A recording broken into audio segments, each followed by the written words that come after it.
Hey, what's up, guys? Welcome back to another episode of Cape Chasers. I am your host, Austin, and co-host Bob. Bob's back. We're just your friendly neighborhood nerds. That's exactly the character that we're going to go over today. We're going to talk about the one, the only, the web crawler, Spider-Man. Oh, yeah. Let's see if we can start spinning some web. But before we go any further about Spider-Man, we should talk about one of the things that has happened in the Spider-Man community lately, and that is Steve Ditko is one of the creators that, well, yeah, he was a co-creator with Stan Lee to Spider-Man, and he recently just died. Yeah, community's kind of definitely mourning that one, you know. Yeah. Whenever it's a great or somebody that's been influential in making a character that we all love, you kind of want to give the respect. Well, you know, and Spider-Man's a huge character. Yeah, he's the bread and butter of the everyday man. Yep.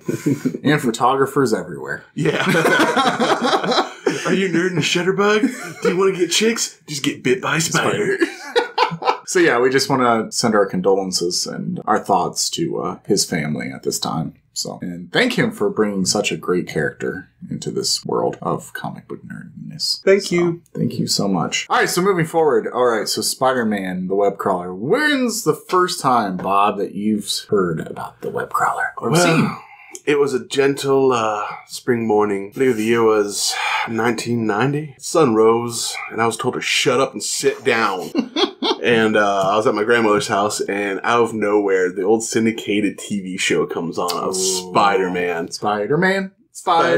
Yep, that one. Where he had, like, the horrible belt, and they're like, all right, how are we going to make this show believable? Let's get a tightrope walker. That's Spider-Man right there. Or I watched that, and being a kid, I was totally blown away because, that's amazing.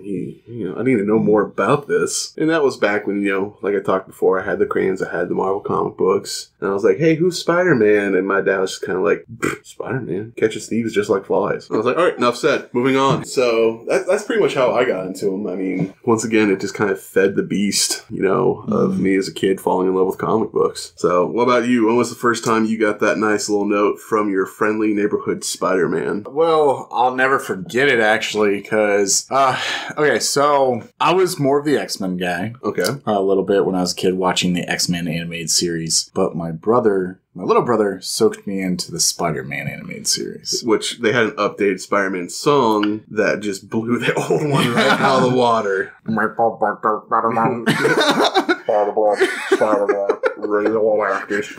Yeah. Yeah. Like the guitar solos back in the 90s for like animated series were awesome. Oh gosh. They were. They probably played on the synthesizer too. But no, I actually fell in love with that character right around that time. That was when I first met Spider-Man. I started falling in love with the show. So every morning that it would come on, me and my little brother would get up in the morning. Even if it was the weekends, and the weekends I usually slept in. But we would get up just to watch the animated Spider-Man. Oh yeah, that's definitely why I woke up on Saturday mornings, was still like, all right, I got to meet some Fantastic Four, some Spider-Man, and some X-Men to watch. And then I'd get up and be like, Sonic the Hedgehog. I'm like, I got time for cereal. Good. Or chili dogs. Yeah. Oh gosh, I can only imagine what chili dogs and you know what I'm doing tomorrow morning? I'm having chili dogs. Chili dogs in the morning. That might work. Melissa, if you hear this, I apologize for what happens at lunch. Alright, so yeah, that's actually how I got started on it. So let's go into this. What is your favorite story arc from Spider-Man? Iron Spider. Everybody loves that one. Really? No, not at all. I was like about to be like, really? Because you're like the first person I've ever heard. I know, say like that. at least the first person with a pulse. I think what really got me into it, the first story arc, was Scarlet Spider-Man, the whole clone thing going on. Mostly because being a kid, in the 90s, I looked at this Spider-Man like, oh, he looks badass. Look at that hoodie. It's got sleeves cut off. If he's smoking a cigarette, he'd be cool. And then, obviously cigarettes aren't cool. But don't do it, kids. Don't do it. Say no. That one really brought me in. Who's the real Peter Parker? Who's the real Spider-Man? Doesn't matter. There's two Spider-Men. I really liked that one. And being a visual person, it was really neat. I mean, up until that point, you really had the basic blue and red or the symbiote suit. And this was the first time I felt like, oh, they're really starting to break down designs. You don't see a spider web on them. You see a spider. You see the lens. You see a suit. And that also kind of attracted me to it. So, where would you like to kick in with the Spider-Man? This is a huge... I am so sorry for this, people. But my Favorite story arc, Gwen Stacy, death. Thanks for staying on the cheery side of things. Let's be honest, though. The reason why I love that story arc is because, just like we talked about last time, was character complete development. Yeah. What I mean is, like, you had Peter Parker that was like, yeah, I'm having a good time. I'm fighting them criminals. And then you finally have the depressing side of being a superhero. You mean your girlfriend getting her neck snapped? Which actually is kind of, you know, because the thing is when you read that comic and you see what happens and he accidentally shoots the web at her neck and then it hangs her. Yeah. Kind of dark for Spider-Man. And at that time, before it happened like that, there wasn't really anything dark to Spider-Man like that has really influenced Spider-Man too much. Well, outside of Ben, but yeah, Uncle Ben. So that's just a little thing. We're gonna move past that. Oh, that's something that like we'll bring up because like, oh my gosh, with Ben. But yeah, like, you know, he accidentally did it. You know, he was trying to help her and save her, and then, you know, like, this is his girlfriend. You know, if you're not text to Spider-Man, this was his like love of his life, Gwen Stacy, and then just, you know, just completely Hobgoblin's just like, well, okay. Green Goblin was just like, meh, you know. Yeah, it's like, it's another Wednesday for me, another broken neck. This is a good day. I'm gonna go home and carve some pumpkin bombs. Watch some Martha Stewart. Kick his feet up. Yeah. Talk to himself in the mirror like William Dafoe did. The one man that didn't need makeup to play a character. But yeah, I would have to say that story arc is probably my favorite Spider-Man story arc because because when you think of Spider-Man, you think lovable, cutable Spider-Man, like the guy that's just good to save the neighborhood.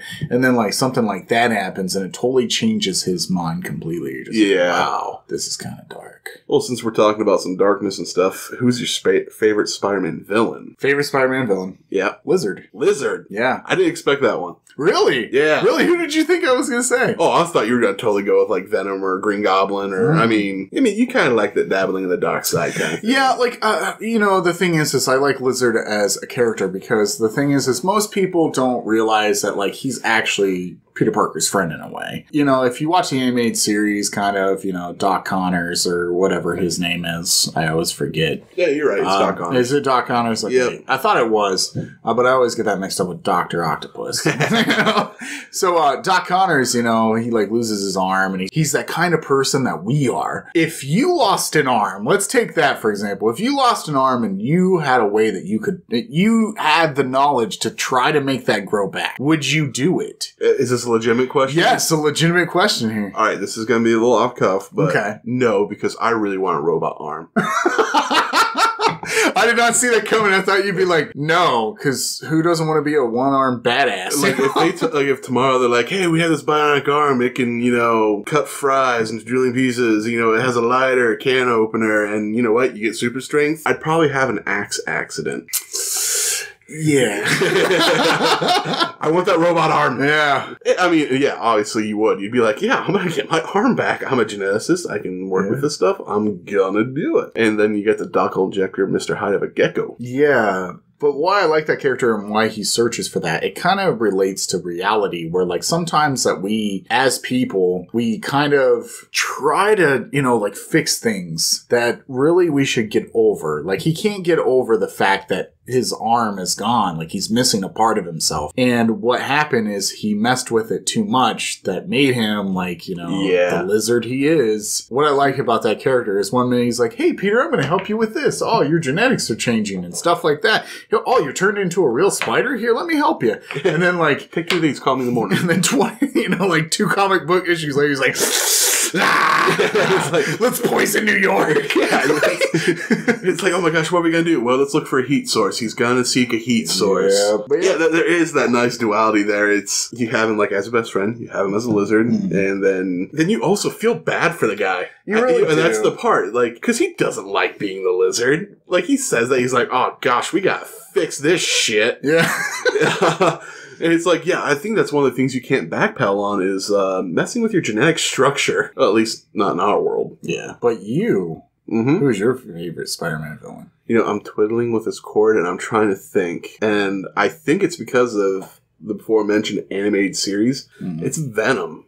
I love, and I just loved always watching, there's Eddie Brock, and he's just like, in a moment, you see that mouth just engulf his head. And there's nothing nice about it. There's nothing pretty. There's no, I'm just going to wear a costume. It's like he is being consumed and replaced by this new entity. And it's very, I don't know, almost visceral. But even more so, you had two people that Spider-Man inadvertently did wrong. Excuse me for having a lack of phrase. Spider-Man did right, and these things just didn't like him. The symbiote suit and Eddie Brock. Well, bad guy got fucked over. Of course, he's gonna be like, oh, the bad guy's the good guy. Symbiote suit's like, I just wanted to kill people, and he told me no. And they both get together, become besties, and the first thing they're gonna think of is, let's kill everything he loves, and then him. I love that there's like this break in sanity that this guy hates Spider-Man so much that he's willing to, like, I'm surrendering my body and my mind totally to this alien entity. And I'm just going to let it take me for a ride so I can, screw over the web crawler. And then you get to them, and he's pushing that line of, like, chaotic evil. And on top of that, he's, like, almost an antithesis of Spider-Man. He's not doing anything good for any good reason other than revenge. Spider-Man can't pick him out with his spider sense, so that takes away a big part of Spider-Man's combat. And let's not forget, he doesn't have to generate or make web spinners or anything else. He can just do it all. And either the suit's going to do it or it's going to make it for him, however you look at it. And then you got that creepy tongue. I mean, McFarlane, you sick man, that tongue. Oh, McFarlane. That's the thing is, like, the best part about Venom is actually how you see the character that's inside of Venom, but then when you see Venom and he talks, he's like, hey, especially when you see him in the animated series, he was creepy as a kid. Like, he'd be like, we must defeat the spider. Like, yeah, and you always had that weird voice modulation they did, and it was never, I need to destroy Spider-Man. It was always, we need to destroy Spider-Man. And I think it just kind of made you think you were more like, this guy's nuts. Yeah, he's fucked in the head. Yeah. This guy literally just is up for just, like, messing with Spider-Man's life. Like, if he had a chance where he's just like, oh, well, Spider-Man's trying to save all those people from Manhattan. And then you got Venom that's like, no. He's like, we're not going to kill anybody. We're just going to really make them suck. And it's like, oh, that's more acceptable. Yeah. My gosh. And then, and I also like the suit knew everything about Spider-Man, and therefore Eddie knew everything about Spider-Man. And he would just show up at points in Peter Parker's life and be like, Peter's walking in university or school, and he's like, hey, buddy.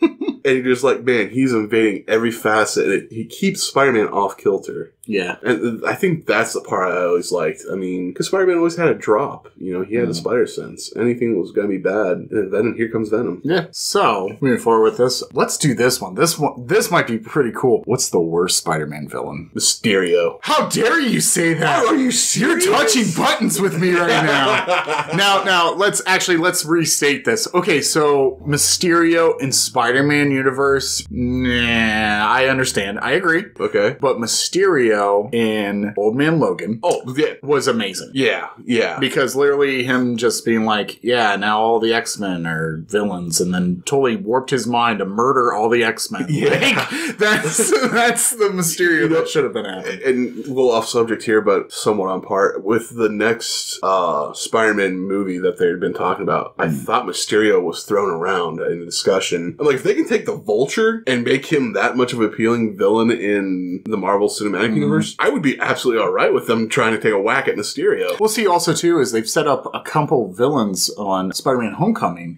Scorpion. Yeah. They set up Scorpion, which is played by actually an actor that I didn't expect to be in that movie, because he plays a Nacho in a Better Call Saul, which is the side thing of Breaking Bad. Moving on with that, so you think Mysterio, you're waiting for a real good crack at Mysterio, where...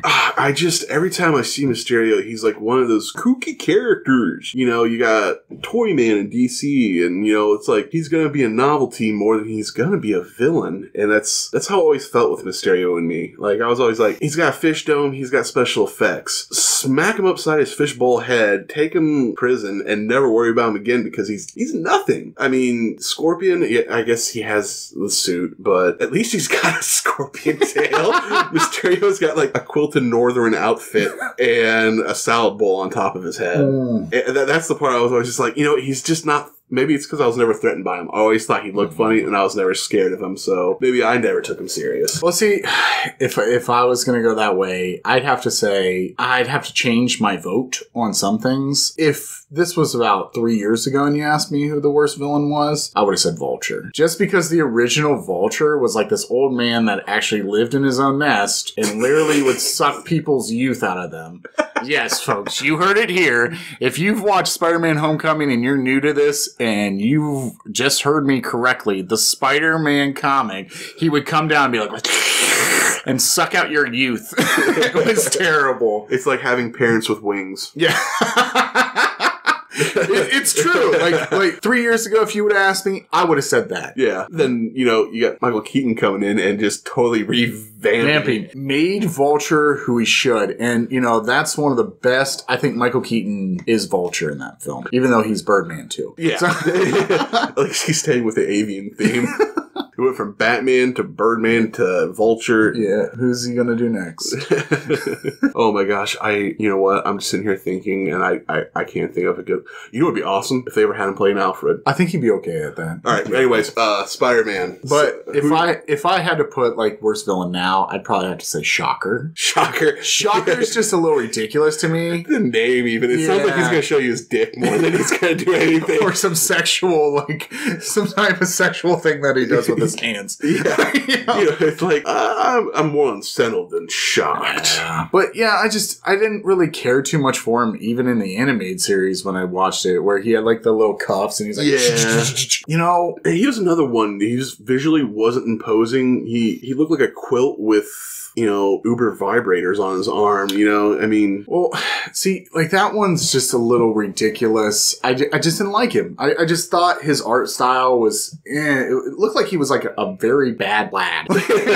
Checkered plaid. He's just his costume in the animated series was pretty bad, and you're just like... Psh! I was like, oh my gosh, really? And they kind of teased him in the Homecoming movie. Yeah. And then Michael Keaton actually vaporized the guy that you thought was going to be Shocker. Yeah, then you have Shocker 2.0, and you're like, oh, this guy's a little bit more threatening, And then he gets owned.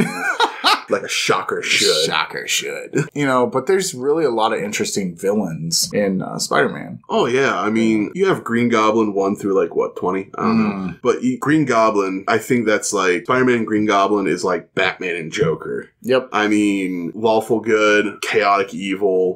That guy literally went off the deep end and drug everybody to hell with him. Yeah. Then you had your little intermediate villains. I mean, you had Rhino, you had Scorpion, you had Doc Ock. I mean, he's a good one, but I always kind of was like, Doc Ock never scared me. On the opposite end, you have the ones that do scare you. Green Goblin, Hobgoblin. I mean, they're visually terrifying. Venom, things like that. Earlier, you brought up Gwen Stacy.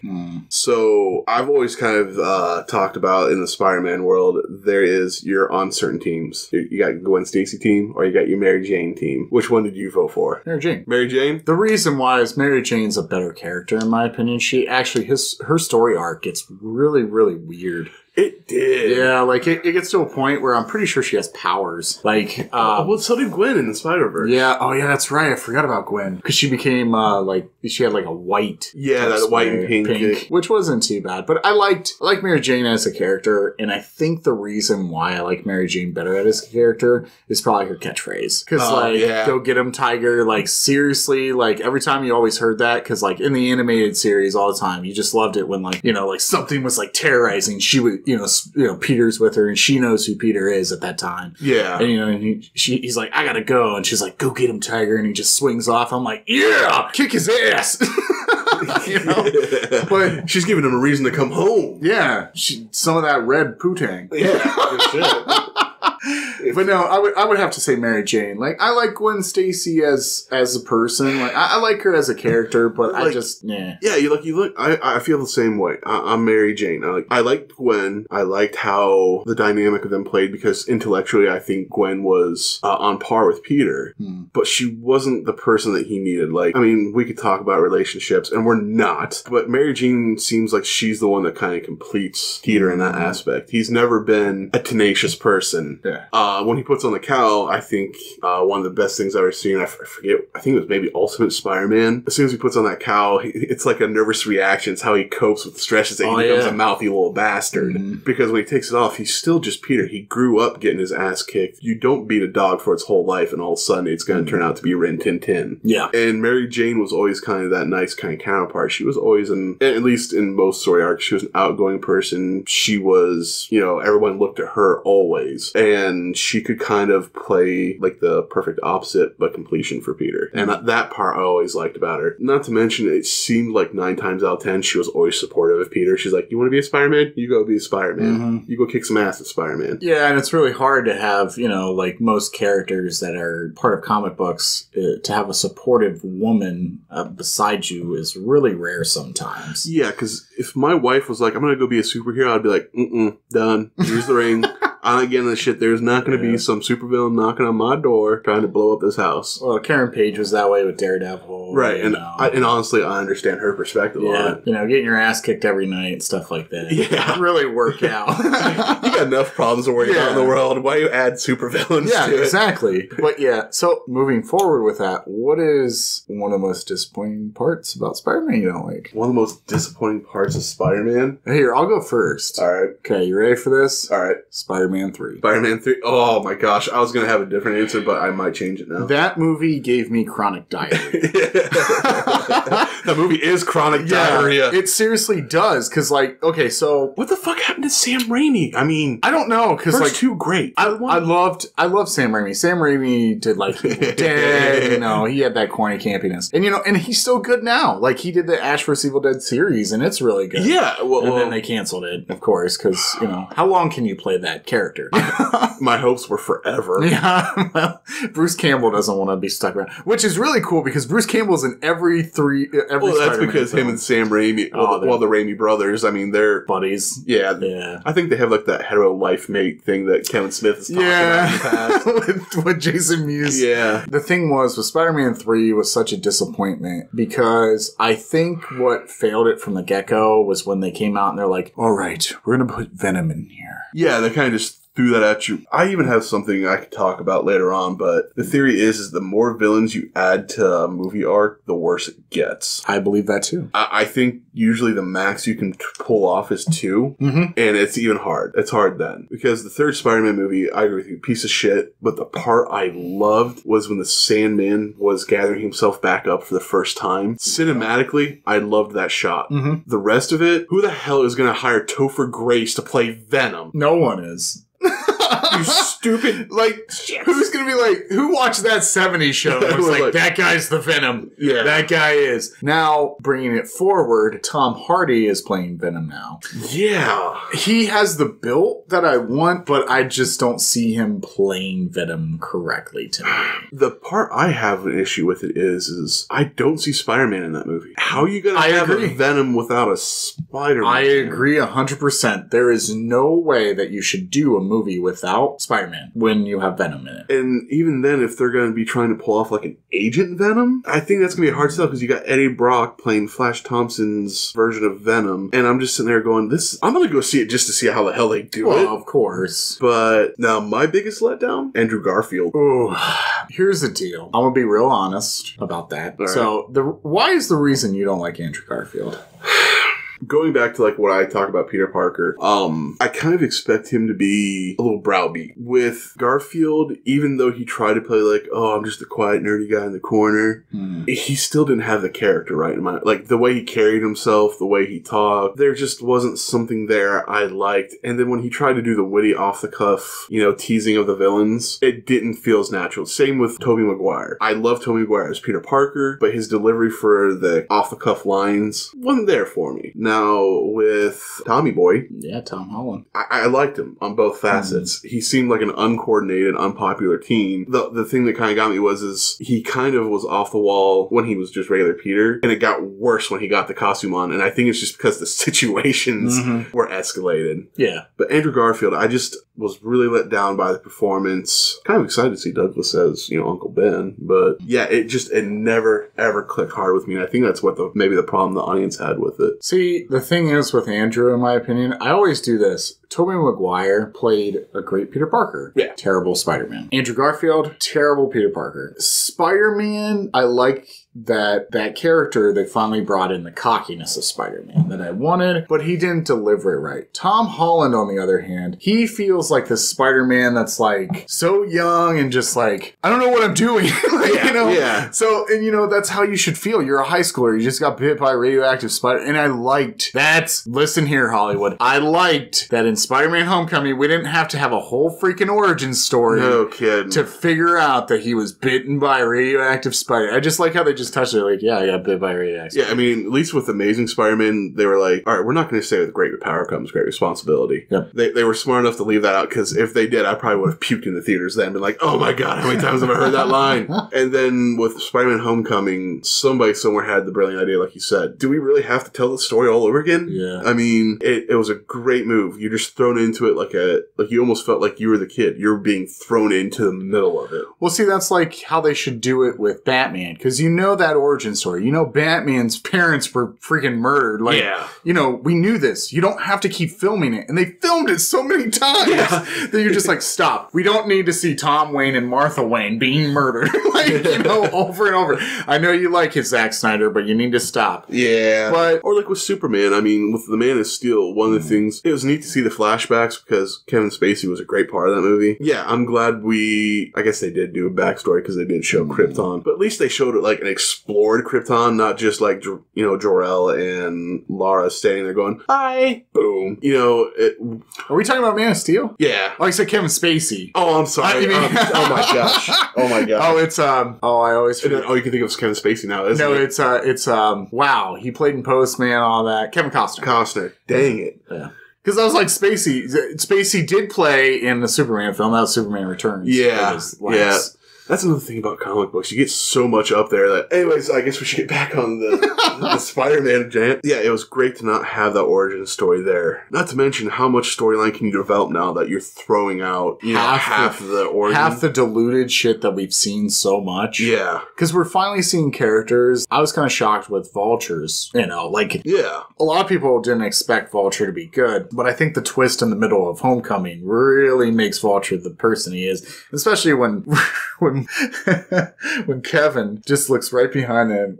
Michael Keaton. Yeah, I'm always stuck on that. I started it. But Michael Keaton looks back and he's like, I'll kill you and your whole family. Yeah. You're just like, holy shit, like, this is the Vulture you wanted. And, you know, there's even that aspect of, you know, Spider-Man, one of the things you always admire about is he was supposed to be the everyday guy from an everyday neighborhood. And you had that with Keaton's character. He was an everyday guy just trying to make ends meet, and you made him desperate. Yeah. And it also fed off of, this is what's really awesome is some people don't know about this. Spider-Man's rights were actually Sony's rights for a long time, and they got brought back to Marvel. So this is the first time that Marvel has really touched Spider-Man ever since, you know, the first couple of movies with Sam Raimi. Yeah. But the thing is, the best part about that was they tied it in with the universe, and Michael Keaton, we're going to keep saying Kevin. Michael Keaton actually is cleaning up the mess from the Avengers movie. Yeah. You know, so that was a really cool tie-in with the universe. I really liked that a lot, so... Yeah, it was really nice and fresh to see. It's great that they're all tying it in together like that. You know, the whole everyday man thing. And that's something I really appreciated. The other part that I think I really, really liked was the design of the new suit. And that's something that happens in Spider-Man a lot. You don't necessarily have to change the line. You can change the costume, and for some reason, it totally changes the character. I mean, you start out with his original, then you had, I believe, the symbiote suit was the next big one. And that one changed everything because, one, the suit was on demand. Two, the inconvenience of his spinners, no longer a problem. Yep. And then after that, you know, you had the Scarlet Spider-Man, you had some other renditions like the Ultimate, which was, might as well been just regular Spider-Man costume. That's something I've always kind of liked about Spider-Man is the fact that the simple, littlest changes in his suit have a big, profound effect in his character development or the way he does things in the story or fights or... That was always something kind of neat that I appreciated. I mean, I brought up earlier the Iron Spider. Something like that. I mean, that was kind of a neat little mingling. They're like, hey, Iron Man, Spider-Man, Spider-Man, Iron Man, Iron Man. Why don't you give him some technology? But yeah, that being said, though, what do you want to see going forward with Spider-Man? I would almost say maybe going back to like a grassroots. Not necessarily revamping it or restarting it, but maybe start scaling him down a little bit. I mean, we had Spider-Man, then you had Spider-Man 2099, and the Spider-Verse, and that just expanded. I mean, you had Spider-Man here, there, everywhere. Everybody was web-slinging. That town looked probably absolutely like everyone just started shooting ropes out their dicks everywhere. How does New York clean that shit up anyways? But it's grown and grown and grown, and the thing that I appreciate about Spider-Man is he was supposed to be the little guy. Like with Homecoming, that was kind of the whole theme, and I mean, hell, it's called Homecoming. But I would like to see maybe the comic books really get back on the street a bit more, and maybe get a little bit more classic with it. That's something I always really appreciate and would like to see again. What are you hoping for, looking forward to? What do you want out of it? I just want, where they're going with Spider-Man right now, movie-wise, I actually think it's a good thing. But I have some problems. What I mean by that is I want Venom, I want Venom to succeed, but I don't want a crappy Venom movie. Like, had that. I really want, like, a story. I want Spider-Man and Venom together, like, in a good story, like, movie-wise. I think the Sinister Six setup that they were planning on doing, I think that they should put that on hold for a while. Because I think you have to rebuild this universe a little bit better, because you had Raimi's Spider-Man, and, like, 1 and 2 are, the best Spider-Mans from that series. And then the third one just fell flat completely. And then you had Andrew Garfield take over the reins. And then you had, like Electro and stuff like that. The problem I have with number 2, Amazing Spider-Man 2, was they took and they brought characters and they teased you with them, but they never brought them in, like Rhino. Yeah. Like, you have Paul Giamatti play Rhino, which sounds cool on paper, but then when you see how they're doing Rhino, you're just like, and then the last 5 minutes, they're like, Rhino. Yeah. And that's it. It didn't, like, bring in any more villain. And then they tried to do the Green Goblin story arc with oh my gosh, Henry, yeah. with the boy. And then they had to, Jamie Foxx was Electro. And I think Jamie Foxx would have been a good Electro. It's just they were trying too hard. And then when Homecoming came out, I was like, man, I hope they don't take this Spider-Man. They shouldn't. And I liked how they brought Spider-Man into the universe. Yeah. Because they were just like, why don't we just have him in Civil War? And the only thing that I ever questioned was actually the person that they got to play Aunt May. And I was just like, wow, she's not old. She's still hot. Like, why would that be? But then I see how they play her in that movie. I just want to go on record in saying that Marissa Tomei, she can play Aunt May all day, because anytime that woman's on screen, I'm just going to drop my jaw. I don't care what role she's playing. Oh, man. Well, you can see her fully nude in that movie called The Wrestler with Mickey Rourke. Oh, I've watched that. Well, I don't know if I watched the movie, but I watched those scenes plenty of times. I was like, oh my gosh, I've wanted this since I've seen My Cousin Vinny. No, like, I want to see the movies progress a little bit more and be more, because the new Spider-Man that's coming out, supposedly they said, that people are starting to really like the concepts that they're coming out with for the new Spider-Man movie. And they think, and Tom Holland plays a great Spider-Man. Yeah. There's no way that you could be like, I hate that Spider-Man. It's more of like, But I want to see Jameson. I want to see, and it's so hard though, because the person they got to play Jameson was the perfect one. J.K. Simmons is amazing at he's amazing at everything he does. That man, I don't know if he gets typecasted as like a grumpier old man or a man with a straight face, or a guy that's a complete asshole and throws like symbols at people. Whiplash. But he was so good at that character. That was a character, like, casting wise, that was the perfect cast. Yeah. I want to see who they're going to pick to play Jameson here soon. They're going to have to play that one right, because I think if they were really smart, I would love this, but I don't think it would ever happen. They should just recast J.K. Simmons. Just recast him. Just be like, fuck it. Do it. Just do it. If he was Commissioner Gordon, fuck yeah. That's a good question, though. Yeah. He's probably in contract with WB. You probably couldn't do it if you had to. Well, see, I know that was one of the stipulations with Marvel, is you can't dip. Yeah, while you're in a universe. No, they don't. I mean, I'm sure that we have like jokes about like, oh, which line are you on? I'm sure they are straight up like trying to snipe each other. Yeah, all the time. They're always trying to take people's directors. Like Josh Whedon with everything. Well, like, was it Jeff Jones? He was talking about being a writer, and he was like, yeah, DC was making a bunch of offers. And I was like, I wonder how much money DC just throws at people to try and poach writers from Marvel and vice versa. Oh, they probably do it all the time. It's probably disgusting, to be honest. Like, I'm sitting down here like, I'd like to make about $56,000 a year, and they're like, I wet my ass with that. That's probably exactly what they're probably is. I just want to see it move forward, and I think they're taking the right steps for it right now. Yeah. We'll see. Time will tell, especially Donald Glover. Because Donald Glover's awesome.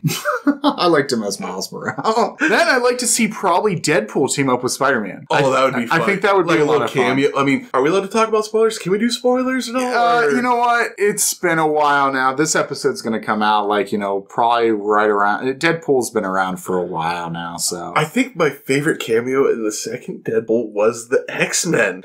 And all of them were totally fine with it. Like, fuck yeah, let's do it. Let's get out in there. And I mean, that was great. And you know what? Pull some people in like that. Yeah. Make it the Marvel Cinematic Universe and let them have some fun. I mean, not everybody's going to do it, obviously, but, be like Tom Holland. You want to be a little kooky, young guy? Swing in the background or have him swing in the background. Oh, or something like that. Well, yeah, the thing is I think that they should do a team up because there's always, especially with Deadpool, there's two characters that you notice Deadpool with most of the time. That's Wolverine and Spider-Man. Yeah. Most of the time when they team up and stuff. And I like that. I would like to see Spider-Man with Deadpool. That would be so sweet, It would actually be. And I think that somebody like Tom Holland, as young as he is and as much fun as he seems to have doing this, I think somebody like Ryan Reynolds would really be able to pull him out of a shell and they could actually have a great time filming it. Oh, yeah. I mean, that's something you hear about Ryan Reynolds is that everybody says when you're making a film with him, you're laughing the whole time. You're enjoying yourself because apparently Deadpool and Ryan Reynolds are the same person now from all accounts, from reviews and everything. They're just like, just be you. Just do it. And he did, and apparently he is Deadpool. Yeah, supposedly that's what I've been told. And he stole the suit, I'm pretty sure I was told. He stole the suit from the casting.